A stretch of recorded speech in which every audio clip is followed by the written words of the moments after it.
Morning, everyone. Thank you for joining us. Today we welcome Alexander Fitzgerald-Black, a Canadian author and historian. Alex has a Master of Arts in Military History from the University of New Brunswick and a Master of Arts in Public History from the University of Western Ontario. He specialises in research in air power in the Second World War, specifically in the Mediterranean and also in Canadian military history.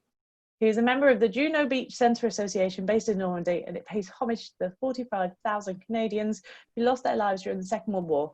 And Alex hosts a regular podcast for them, so he's skilled in being able to talk to you guys. His MA thesis on the Second World War in Sicily is what developed into his first book, Eagles Over Husky, and that's what you can see on the screen at the moment here, which was published by a UK publisher in the early 2018. So today Alex is going to talk to us about 40 minutes about Operation Husky, about the events and the misconceptions around it and how he researched it. For his research, he travelled to the UK, which is probably a bit rainy and cool, I'd imagine, but also to Sicily in July and August, which was blazingly hot, but which gave him a real appreciation of what the air forces of Operation Husky were experiencing when they fought. Alex joins us now from outside Toronto, and it's currently 6 a.m. So if he yawns, Yes. he's absolutely forgiven for that, because it's probably still dark where he is. So Alex, thank you so much for your early start and for joining Rafa. And without further ado, I'll hand over to you. Oh, well, thank you so much, Amy, and thank you, Annie. And thanks to the RAF Association for inviting me to give this talk. I have to say, the couple of times that I've been to the UK 3 times now, visited London each time, and it's been beautiful. Now, I've always gone in July or August, but it's always been beautiful. So thanks for having me, and I hope everybody enjoys the talk. So I always start with this vignette. On the 22nd of July, 1943, Desert Air Force Kitty Hawk fighter bombers bombed and strafed a motor convoy on a dusty road in Sicily. Unfortunately, instead of shooting up German and Italian lorries, they attacked Canadian vehicles. The irony was palpable. The strikes killed 3 Canadian soldiers, delivering new ground recognition strips to the battalions leading the advance. And to make matters worse, the 54th Light Anti-Aircraft Battery shot down one of the Kitty Hawks. The Canadian gunners believe they were, quote, friendly planes, end quote. At the time, the 1st Canadian Infantry Division had just completed a fine envelopment of the towns of Leonforte and Asti. These twin hilltop towns represented the inland hinge of the German-Italian defensive line in Sicily. Continuing to roll up Axis, Canadians' next target was Ajita by way of Nassauria. And working closely with the Desert Air Force for the first time, Canadian Major General Guy Simmons arranged close air support for this attack. 90 light bombers were to attack Ajira and its vicinity, while over 100 fighter bombers strafed Axis supply lines between Nassauria and Ajira. But the light bombers never arrived due to signals troubles. In the past, historians of Operation Husky have pointed to episodes like these to confirm their thesis. They argue that the Allies cost themselves total victory. Poor cross-national and inter-armed cooperation allowed the Germans to mount a skillful withdrawal against complete Allied air and naval supremacy, whilst greatly outnumbered by the Allied army. Their texts on the campaign, I've got the covers on the slideshow here. Carlo d'Este's Bitter Victory and Samuel W. Mitchum Jr. and Friedrich von Stauffenberg's The Battle for Sicily, How the Allies Lost Their Chance for Total Victory, make this abundantly clear in their titles. It was a victory which thwarted German attempts to keep Italy on side for as long as possible and prevent the Allies from invading the mainland in 1943. The resulting Axis withdrawal across the Strait of Messina allowed the liberation of continental Europe to begin in 1943 rather than in spring of 1944. This also allowed Nazi Germany forced Nazi Germany to rob Peter to pay Paul, as the thinly stretched sent 20% of its strength to defend its southern flank. But where was the Air Force in all of this? Focusing on the shortcomings of the campaign means that historians have tended to obscure the critical role the Allied air forces played in a significant strategic victory. The tactical air force provided close air support that helped with heavy losses. The Strategic Air Force made raids on Italian mainland railway transport, making Axis resupply efforts difficult. These same raids brought pressure on the Italian state to shed fascism and change sides in the war. In this way, the strategic mission of the Allied soldiers and the Allied airmen were one and the same. So I always like to start with kind of explaining why I wrote the book. And it started as my master's thesis, actually. I decided on doing something about Sicily, and we were actually touring Sicily in 2013 on a battlefield study tour with a number of grad students and some members of the Canadian Armed Forces. And basically, a lot of people, because I was the air power expert, would ask me, "Hey, Alex, where's the Air Force in this campaign?" And it's obvious, when you go on a battlefield tour, the focus tends to be on the ground campaign because you're visiting the ground. And so, when I was doing my literature reviews and everything like that, I realized very few authors had written the campaign from the Air Force's perspective. It was usually Army's perspective with some airplanes thrown in here and there to give it color. And then to give that kind of you can say you talked about it, but you didn't really, give it too much focus. And in the course of my research, I found out just how critical the role of the Allied Air Forces were in Operation Husky. While I worked at the Gregg Center for the Study of War and Society, which is at the University of New Brunswick, that's where I worked out to archives in Canada, such as our Library and Archives Canada, which is our national archives, essentially. I went to the National Archives at Kew. I went to the University of East Anglia. They have a very nice archive for Professor Solly Zuckerman, who I'll talk about a little bit today. He was an operational researcher during the Second World War, or operations researcher during the Second World War. Basically someone who did research after the battle happens to determine what was effective and what wasn't and how can we improve. And I also made use of the records at Air Historical Branch just outside of London as well. And they had a lot of really great translated German and Italian sources that were useful. So like I said, we went on a battlefield tour of Sicily. We started kind of down here at Pechino, which is towards where the Canadians landed in southeastern Sicily. We worked our way up from there. There was actually in 2013, it was the 70th anniversary. And so there was a number of new monuments that were going in at the time, like this one in downtown Pechino. I believe it's moved from there. It's in a different location now, but it's a very nice modern monument. We went to kind of the site of some of the famous American landings near Gela, including this site at Ponte Drillo, which is basically a small bridge in Sicily. And this is the site of a major American action. There are very few American memorials in Sicily.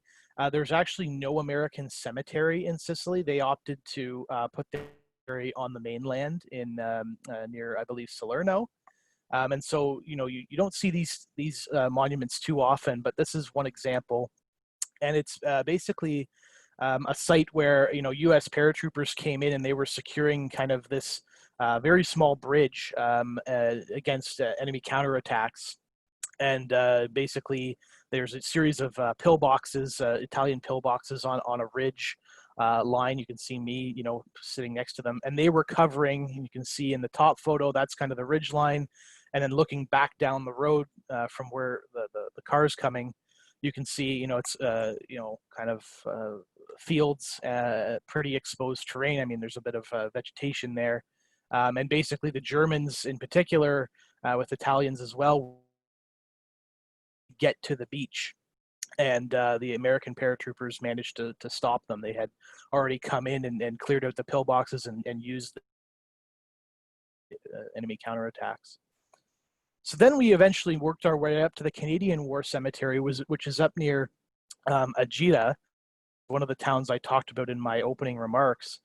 And it's a beautiful spot. It doesn't look it in this picture because I went in July and like all the vegetation was dead. But you can actually, it's hard to see in this photo. I have the name of the cemetery in the middle of it, but beyond those letters, that's where Mount Etna is, the massive volcano in the northeastern part of the island. And so it's a beautiful spot. We visited that, and there was a beautiful ceremony there because it was again the 70th anniversary while we were in attendance. And I kind of I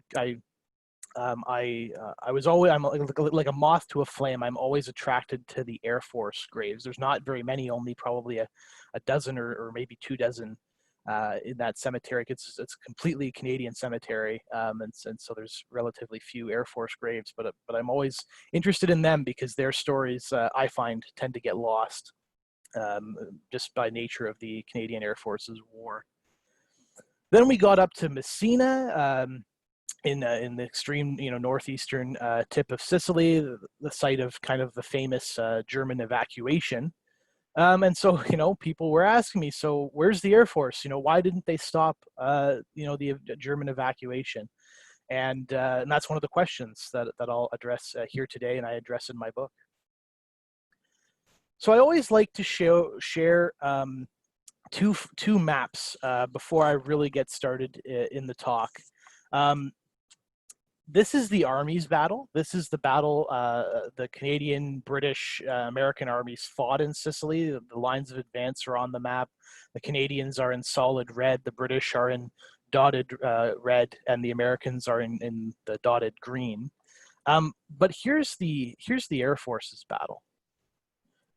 The Air Force's battle concerns much more than just the island of Sicily itself. It concerns the entire central Mediterranean. And so, when we talk about the invasion of Sicily, and we read most books on the subject, they're often very heavily focused on this island, as opposed to the wider theater in the central Mediterranean and the events that are happening there. And this is the perspective that the Air Force had, whereas the Army was concerned mainly with, the island itself. So it's just something to keep in mind as we move forward. So how did this whole Sicily business get started? Well, the plan to invade Sicily originated in January of 1943 at the Casablanca Conference. And so Roosevelt, Churchill, and their staffs met there in very early 1943, basically to discuss what's the war going to look like 11 or 12 months from now, and how are we going to make that happen. The British basically outmaneuvered the Americans in terms of staff work at this point in the war, and they put forward a strategy to remove Italy from the war and force Germany to move forces south to replace these losses. The other options theoretically on the table were, why don't we do the invasion of France in 1943? Well, the British and the Americans I don't think were ready at that point, but beyond that, the Germans had a lot of they were growing their forces in France, and this is, seen as a way where we can kind of try to divert them. The Americans, basically were unable to advocate for a viable alternative. They, some of them did want to go into Northwest Europe at this point, but they couldn't make a good argument for it, and so basically they had to go along with the much better British option. And so how are they going to knock Italy out of the war? Well, they're going to try to do it with Operation Husky, the invasion of Sicily, and Sicily being Italy's largest island province. And if things go well in Sicily, maybe they can use the island as a springboard for the invasion of mainland Italy as well. At this time, the Allied commanders are appointed for the operation, including General Dwight Eisenhower as commander-in-chief. He's already had experience from Operation Torch, the landings in Northwest Africa, and now he's going to get a little bit more experience commanding, quite a large invasion force for Operation Husky in Sicily. Also of note at Casablanca is that the organization for air commands are settled in the Mediterranean to a large extent. And so the invasion of Western Africa brought a large American Air Force into a theater that the Royal Air Force had been operating in for 3 years now. And in February of 1943, the Allies created a joint Air Force command that emphasized functionality. And it also followed the principle that at higher levels of command, the British commanders would have American deputies and vice versa. So they're trying to integrate the two different air forces and work together. In the center, many of you may recognize Air Chief Marshal Sir Arthur Tedder, and he took command of all Allied air forces in the Mediterranean. On the very left of this image, you have Mary Conyngham, who's the commander of the Northwest African Tactical Air Force.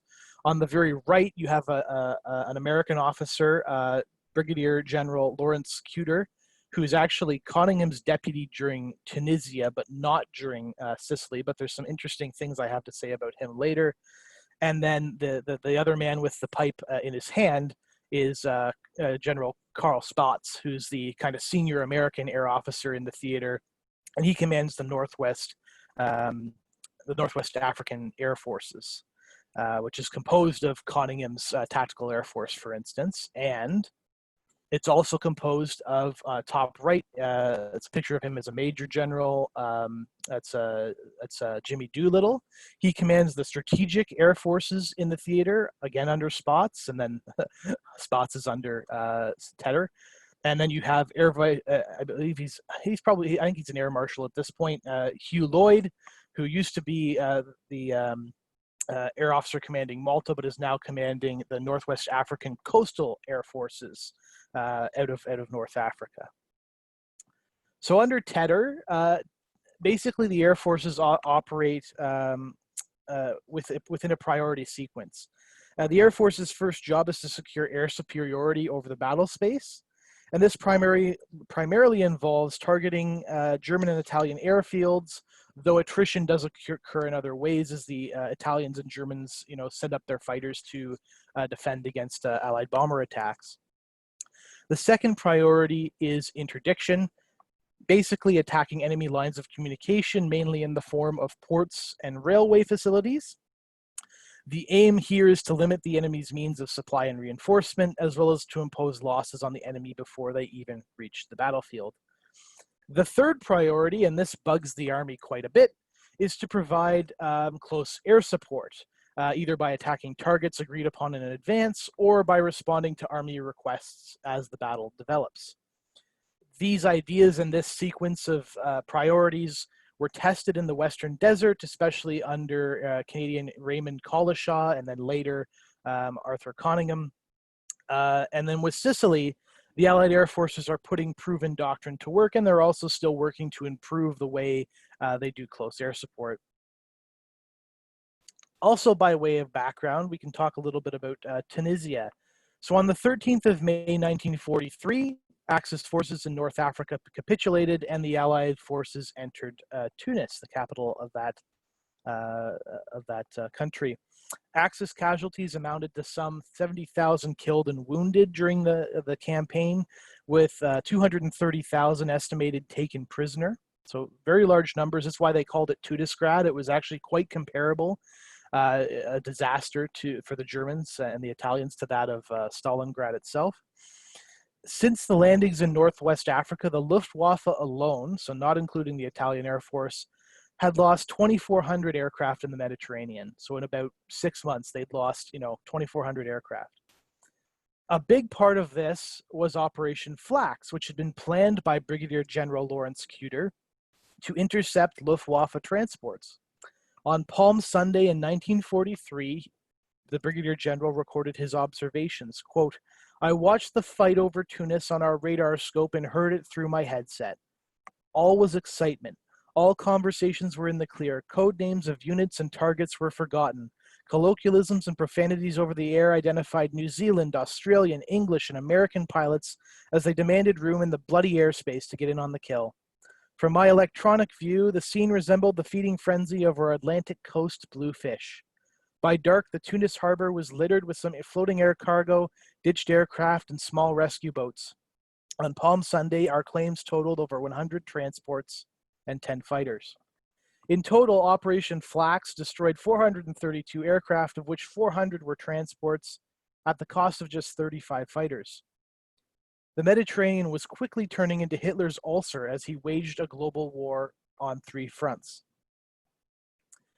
So in order to provide cover for the landings in Sicily, the Allies needed airfields that were fairly close to the island.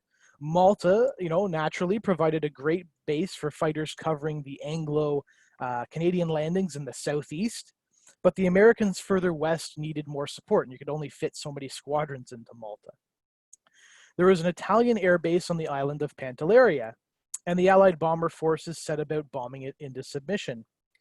Now, the key to this bombing effort was aerial photo reconnaissance, and this allowed Solly Zuckerman, Tedder's scientific advisor, to adjust the bombing. Now, Wing Commander Adrian Warburton, who's quite famous in RAF circles, and he had been flying reconnaissance missions out of Malta for the better part of, basically the war at this point. He now led the photo reconnaissance aircraft on the island, and he conducted many of these sorties in person. To get his photos, Warburton flew at 200 feet in range of the island's coastal defenses, and one of his pilots later quipped that, quote, "Warby was the only pilot I ever heard of who was fired on by anti-aircraft guns from above." With its coastal defenses unable to offer much resistance, the island surrendered just as a British infantry division approached from the sea. Air Headquarters Malta was also an essential base for Allied fighters and light bomber aircraft. Before the Allies could establish their tactical air headquarters ashore, Sir Keith Park, who's famous for his command of Number 11 Group during the Battle of Britain, and he was commander of Air Headquarters Malta from the summer of 1942, he took temporary charge of the air support for the landings. It's a bit of a weird situation where you have the external commanders coming from North Africa, but during the landings itself, they gave the Air Headquarters Malta, control over that part of the support. The island was suddenly swarming. There's Sir Keith Park there, and quite a famous photo, I believe, from the Battle of Britain period. One more? No, not yet. The island was suddenly swarming with Spitfires of the Desert Air Force. The South African official history describes the scene. Quote, "Aircraft were dispersed beside roads leading to the runway, to the airfields, and even in the villages, from which they had to taxi amid clouds of dust to reach the runway for takeoff." One of the newly arrived pilots was Flying Officer George Noel Keith from Tabor, Alberta. He was a veteran of the heavy air fighting over Dieppe in August 1942 and found himself with number 72 Squadron RAF flying Spitfires with the Desert Air Force. In North Africa, he had been credited with 2.5 Messerschmitt Bf-109s destroyed. On 18 June 1943, his squadron was on patrol over southern Sicily when he shot down a 50-kill German ace named Major Gerhard Mikulski. This brought his score to 3.5 destroyed. After the collapse in North Africa, the Germans saw Sardinia, Sicily, and Crete as the advanced defense line of southern Europe. One Luftwaffe order read, quote, "Should the enemy succeed in gaining a foothold in one of these islands, he will have achieved a penetration into Fortress Europe, which would signify a grave threat to the defense of the mainland. Every last man and weapon must be rallied to prevent this happening," end quote. So unable to rapidly move ground forces into the theater, the Luftwaffe became a crucial part of the German plan to defend Sicily. The Germans brought in experts to command the Luftwaffe in the region. For example, Field Marshal Wolfram von Richthofen came in to command Luftflotte 2. General Adolf Galland, who was their kind of day fighter expert, who was organizing the daylight defenses against American bombers in 1943, he came down to help organize the day fighters. And General Joseph Kamhuber, who was again an expert at organizing night air defenses for the defense of Germany, came down to command the night fighters and organize their defenses in the defense of Sicily and Italy. Not only that, but the Germans also committed 40% of their single-engine fighter construction to reinforce the units that escaped Tunisia and equip new units that they were sending south to defend southern Europe. So this presented the Allied air forces with an excellent opportunity to destroy German aircraft on much more favorable terms. And there's some of the numbers that I talked about. They actually sent 2 newly formed Focke-Wulf 190 fighter bomber wings, and the Focke-Wulf is quite interesting at this point in this theater. Most know it very well as a very capable fighter, very good at going after, American bombers during the day in 1943, 1944, and so on. But in Sicily, they actually use them as fighter bombers more than anything else. So the Blitz on Sicily began in early July. It forced the German and Italian bomber forces to remove themselves to the mainland, which further reduced their operational efficiencies because they had to fly much further from their bases in order to make their raids. Despite the reinforcements I talked about from Germany, German fighter strength in the theater actually dropped by 80 aircraft during the Blitz period. Colonel Christ, one of the Luftwaffe's chiefs of staff in the theater, later wrote, quote, "In the last few weeks before the landing, all the aerodromes, operational airfields, and landing grounds of Sicily were so destroyed in continuous attacks by massed forces that it was only possible to get this or that airfield in running order again for a short time, mainly by mobilizing all available forces, including those of the German and Italian armies," end quote. The Germans also tried to employ local Italian laborers to fix and repair their airfields and prepare them and everything like that. And they also, were trying to, they were using farmland in many cases to that they cleared for temporary airstrips. And the Italians, I should say, the Sicilians, in many cases, were not very cooperative. I do like to show these numbers as well. These are the numbers that of aircraft the Allied Air Forces and then later the Axis Air Forces had available kind of on the eve of the invasion. I like to emphasize that this is just a snapshot, as these numbers were changing kind of constantly daily as reinforcements showed up, as losses occurred, and so on. But basically, the Allies do outnumber the Germans and Italians by 3 to 1 in serviceable aircraft. But one thing I like to point out as well, so the total strength for the Germans is about 1,600, Germans and Italians, I should say, is about 1,600 aircraft, only about 50% serviceable. The Americans and British and the Allies have, 43, almost 4,400 aircraft, about 70 to 85% serviceability, depending on what day you're talking. One thing I do like to point out is this is an invasion that's just actually, in terms of a landing assault force, is actually larger than D-Day, and yet the Allies actually only have as many aircraft in 1943 to support this invasion as they had fighter aircraft to support D-Day. So they had around 4,400 or 4,000 fighter aircraft to support D-Day alone, and the Allies only have it's still a lot of aircraft, but on a relative scale, they don't have as many resources to do all the tasks that are possible. It's just a good point to point out that I was actually talking to a professor at one of our staff colleges here in Canada, and he's actually preparing an exercise around Operation Husky, and we were talking about this, and he was impressed by this as well. It's they one of the questions he's going to ask his students is, you only have this many resources, in terms of aircraft and air forces to do all these tasks. What tasks are you going to prioritize, and what aren't you? Because you don't have enough to do everything, even though you outnumber the Germans and the Italians by a significant number. So the Coastal Air Force provided protection for convoys until they reached Malta, at which point the island's defenses took over the defense of these convoys. And so there's convoys kind of coming from everywhere. There's convoys coming from the UK. The Canadians, for instance, came straight from the UK. I believe there might have been some American convoys coming straight from America. There are convoys coming out of Tunisia, convoys coming out of Libya, convoys coming out of Egypt as well. So they're all moving from different ports and assembling for this large landing, which, again, as I said, in terms of ships, it's not as large as D-Day. In terms of aircraft, it's not as large as D-Day, but in terms of troops landed on day one, it's essentially as large, if not larger, than D-Day in Normandy a year later. The United States Navy is actually very critical of the air cover they received during the landing. They lost several of their cruiser-based spotter aircraft. These were, typically unarmed aircraft that, were catapulted off cruisers and battleships and that sort of thing.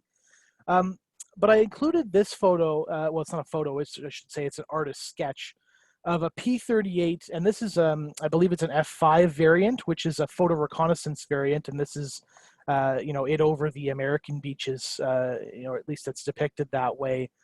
But the American admiral actually complained. He wanted. He said, "Well, I wish you'd given me, some of these P-38s, and we could have just had them flying, over the beaches and providing a protective screen, in addition to the Spitfires and Warhawks and single-engine aircraft that had limited fuel and so could only, stay over the beaches for so long. The P-38 was actually a very good long-range aircraft. What I guess he didn't quite realize as part of the air plan, or just he couldn't see them because they were inland, was that the P-38s were actually positioned, a number of miles inland. They were to patrol lines at that point to prevent enemy aircraft from approaching the beaches if possible, but also to shoot up German and Italian motor transport moving behind the lines. And so on a number of occasions, P-38s actually intercepted attacks before they even got to the beach. But of course, the Navy didn't really always know about this. In the aggregate, in spite of these criticisms, the Air Force provided more than adequate protection and inflicted fairly heavy losses on German and Italian raiders. And the Allies were actually prepared to lose far more than the dozen craft the enemy managed to destroy during the landings period. Around this same time, during the landings, 10, 11, 12, 13 July 1943, our friend George Noel Keith is flying cover over the British landings with his squadron.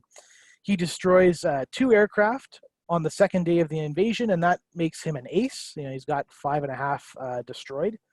Over the next few days, he shoots down at least 3 more and is recommended for the Distinguished Flying Cross.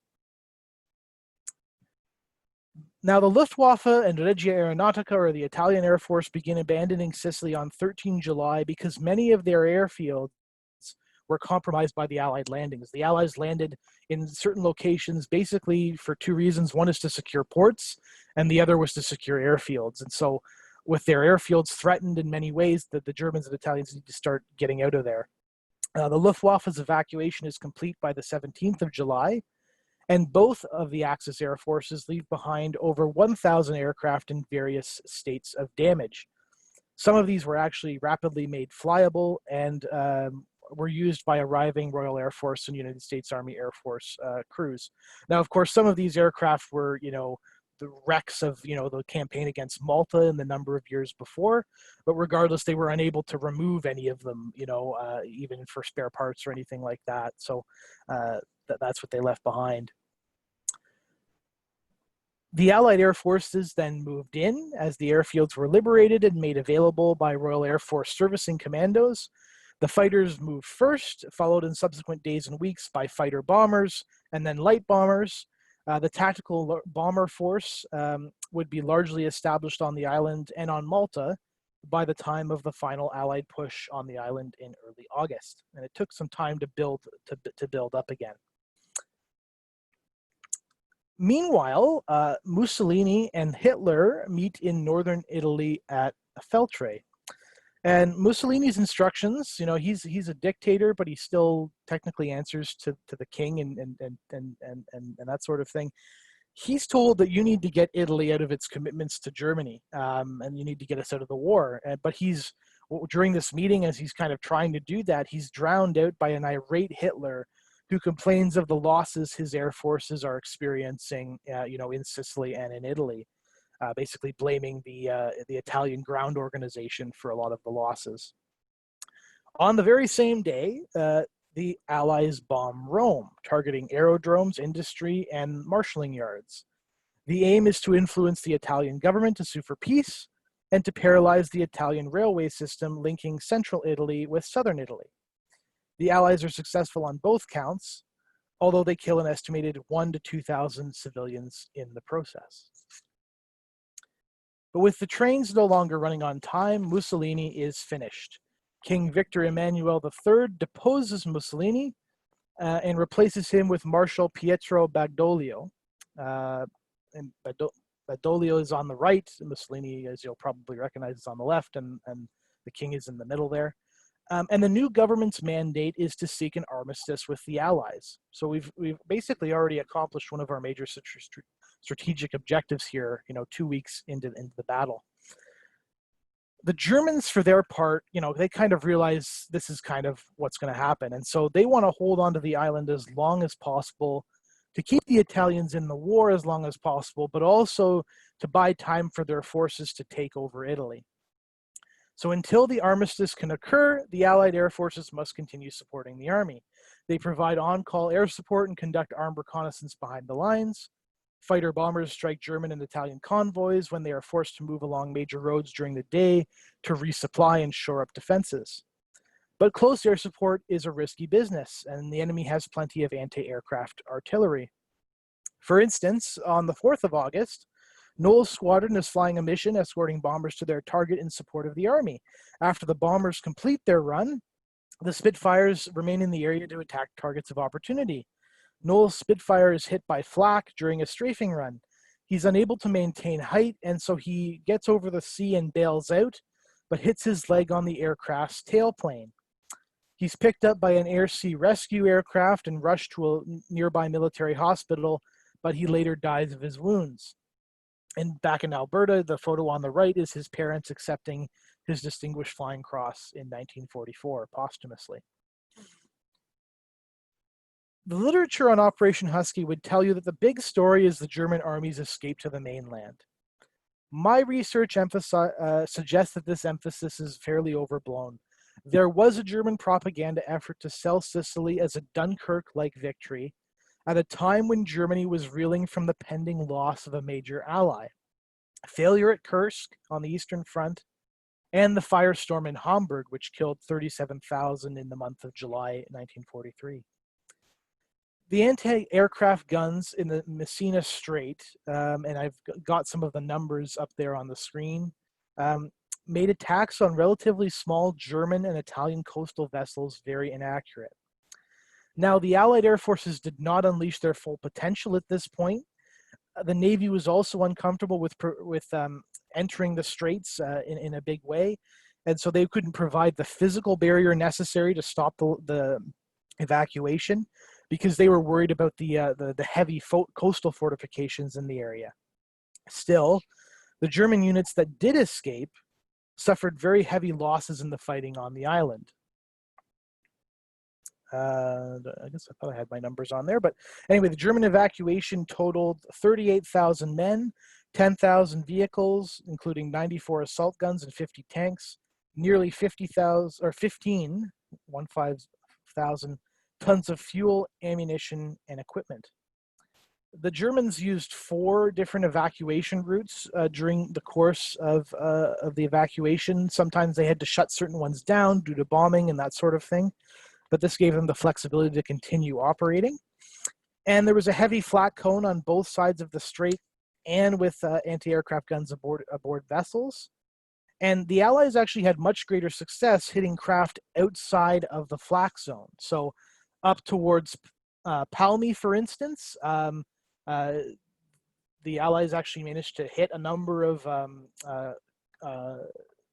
convoys moving troops back and forth, and they actually had to suspend operations at certain points kind of outside the strait, but they had such heavy flak concentration in the strait that they could protect their evacuation. Where's my, I think I have right here, this kind of gives you an indication, the battle over Messina. This is the Tactical Air Force anti-shipping claims, which they claim 23 destroyed with 43 direct hits and 201 near misses. So that gives you a sense of just how accurate they're being. And they don't have rockets, and they have very few, cannon-based aircraft being operated here. It's mostly, aircraft with bombs, like conventional bombs, and they're not able to hit very much. Interestingly enough, the 23 destroyed actually lines up quite well with the German ferry vessel losses. There are 2 numbers for this, and depends which German report you look at. There's Colonel Bade, who was in command of the fortress defenses, and he said we lost 25 vessels. And then Captain von Liebenstein, who is in command of the ferry services themselves, he says they lost 23. And so that actually, they were actually quite right about how many they destroyed. They just couldn't destroy enough based on the flak cone. And this is where I get to talking about, yes, the Germans got a whole lot of troops away, But they also left behind a lot of casualties in Sicily. Now, they got most of the wounded away, and then that was part of that, 38,000 total. But they suffered 5,000 killed and over 6,000 prisoners captured. The Italians suffered a further 2,000 killed, 5,000 wounded, and 137,000 prisoners. And that's reflective of the fact that a lot of the, not all, because there were a lot of actually quite good Italian formations, or a couple quite good Italian formations on the island that after the initial stages ended up fighting quite well with the Germans. But there were a lot of coastal defense troops on the island who surrendered very quickly. And so that accounts for some of the heavy prisoner numbers on the Italian side. But if you were to look at Allied losses in terms of troops on the ground, they compare very favorably to this, especially for an attacker. They're actually lower than the German and Italian combined figures. Axis losses in the air were quite stupendous. Between May and August of 1943, the Luftwaffe lost about 1,600 aircraft in the Mediterranean theater. Interestingly enough, that's in many cases, that's quite, in many of the months, that's a fair number more than were lost on the entire Eastern Front. The Regia Aeronautica lost about 800 aircraft between July and August 1943. So again, quite heavy losses. Italian casualties to bombing were also quite high. The Allied air forces took quite a toll on both military and civilian casualties. So about pre-armistice Italian military bombing casualties, that's for the entire war up to this point, so 2,500. Pre-armistice Italian civilian bombing casualties, you've got close to, 18, 19,000. And then civilian deaths in Sicily during Operation Husky were about 8,500. So heavy loss in life among the local population during this operation. And that's the result of, a lot of the bomber targets being within towns and cities. And actually they were targeting towns in particular to try to stop the German retreat in many occasions as well. Allied losses in the air. There's really very few numbers on this in the mainstream literature. The best estimate I found was about 400 aircraft between the 1st of July and the 17th of August, 1943. Now that doesn't include, the May, June losses as well. It's entirely possible that the numbers actually could be twice that high. But given the German and Italian losses, those were probably quite acceptable losses. So my concluding thoughts before I hand things over to Annie and Amy and some questions. There should be no doubt that Sicily was a victory. It was a necessary step in the defeat of fascist Italy and Nazi Germany. By the midpoint of this battle, Italy was on the path to surrender, and Germany was already preparing to defend Southern Europe by itself. And Allied air power played a crucial role in these achievements, as I hope I've demonstrated today. And the book's available. It's I don't know I don't know the situation as well in the UK as I do in Canada. It's available as an ebook. It's available as a hard copy.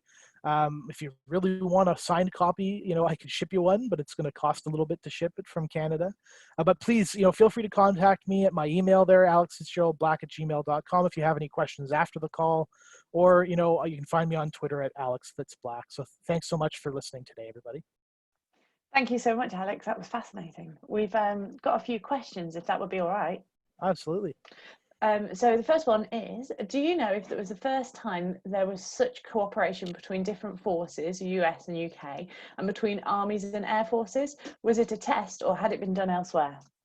I think elements of it had been done elsewhere. Especially in Northwest Africa with Operation Torch. That was kind of the first proving ground. But the American forces involved in Tunisia themselves were fairly small. I think it was like 1 corps or something like that. And so at this point, you actually have, you have 8th Army under Montgomery, and you have 7th U.S. Army under Patton. And so them, working together at that level, in the form of 2 armies and an army group is kind of a first, I guess. And the Air Force did have to coordinate for this, probably more than they did, for other operations. But there'd been some experience. Now it wasn't all, rainbows and butterflies. There were definitely some, disagreements between various air commanders and various commanders of different nationalities. But overall, I think they did a fairly good job of cooperating in this case, and that started from the top.